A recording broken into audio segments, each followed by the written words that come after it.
إن تنصروا الله ينصركم ويثبت أقدامكم.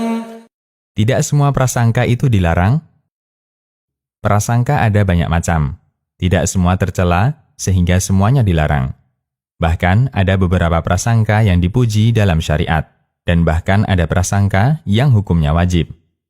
Mengenal makna dhon atau prasangka. Prasangka atau adzon artinya ragu, namun cenderung kepada salah satu. Kata yang semisal adalah asyak, yang artinya keraguan, namun tidak bisa menentukan makna yang lebih kuat. Kata dhon banyak digunakan dalam Al-Quran. Ibnul Qayyim menyebutkan, penggunaan kata dhon atau praduga dalam Al-Quran memiliki 5 makna. 1. Ragu-ragu. Tidak bisa menentukan mana yang lebih utama sama sekali. Seperti firman Allah, yang artinya, dan mereka berkata, kehidupan ini tidak lain hanyalah kehidupan di dunia saja. Kita mati dan kita hidup, dan tidak ada yang akan membinasakan kita selain masa. Dan mereka sekali-kali tidak mempunyai pengetahuan tentang itu. Mereka tidak lain hanyalah menduga-duga saja. Quran Surat Al-Jathiyah ayat 24. Kata dhon dalam ayat di atas bermakna syak, yang artinya ragu tanpa bisa menentukan mana yang lebih kuat. Karena orang kafir bicara tanpa dasar. 2. Yakin. Kata dhon dalam hal ini disertai dugaan kuat hingga sampai tingkatan yakin. Seperti firman Allah, yang artinya, orang-orang yang yakin mereka akan bertemu Allah. Quran Surat Al-Baqarah ayat 249. 3. Menuduh. Seperti firman Allah, yang artinya, dia Muhammad bukanlah termasuk orang yang tertuduh terhadap hal yang gaib.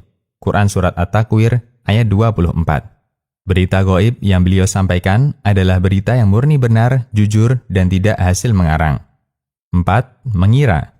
Seperti firman Allah, yang artinya, akan tetapi kalian mengira Allah tidak mengetahui banyak hal yang telah kalian lakukan.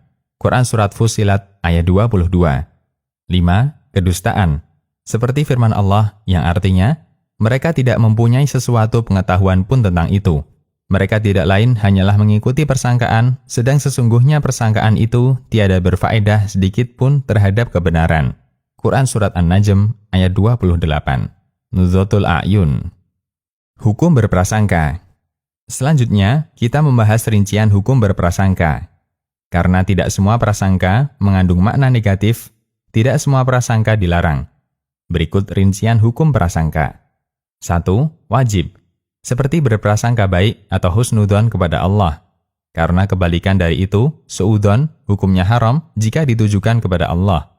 Nabi SAW bersabda, yang artinya, jangan sampai kalian mati kecuali dalam keadaan husnudzon kepada Allah. Hadis riwayat Muslim.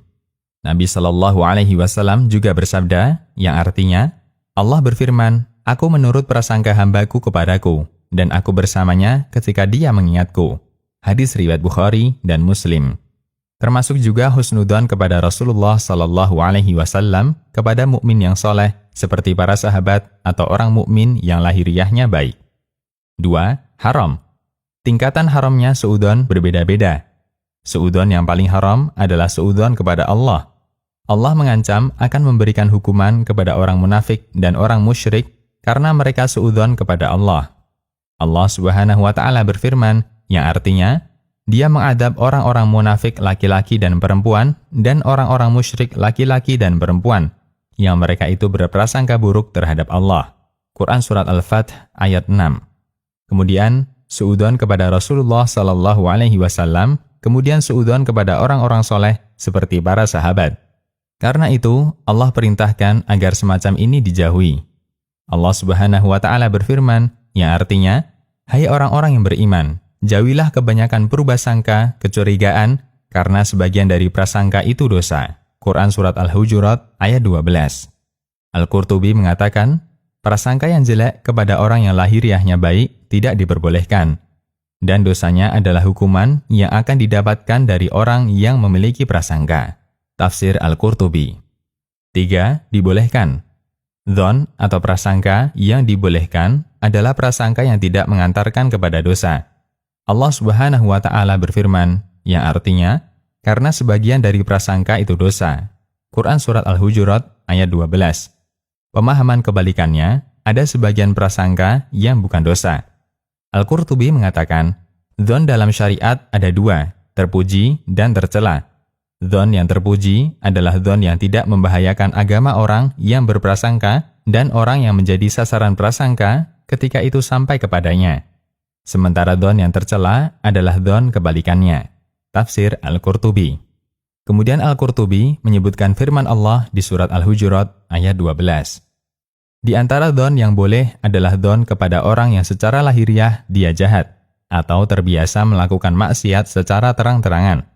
Asy-Syaukani mengatakan, untuk orang jahat berakhlak jelek, menurut kami kita boleh memiliki suudzon sesuai yang mereka tampakkan. Fathul Qadir. Nabi SAW pernah suudzon kepada orang munafik. Beliau mengatakan kepada Aisyah, yang artinya, saya menyangka fulan dan fulan sama sekali tidak mengerti agama kita. Hadis riwayat Bukhari. Kata Laits bin Sa'ad, yang dimaksud Nabi SAW adalah dua orang dari kalangan munafik. Ini juga yang dilakukan para sahabat ketika mereka melihat ada orang yang secara lahiriah bermasalah. Seperti prasangka para sahabat untuk orang yang tidak hadir sholat jamaah. Ibnu Umar mengatakan, dulu ketika kami tidak menemukan seseorang ketika jamaah Isya, maka kami memiliki suudzon kepadanya. Karena itu, boleh saja orang suudzon kepada orang lain yang memiliki gelagat bermasalah. Demikian, Allahu a'lam.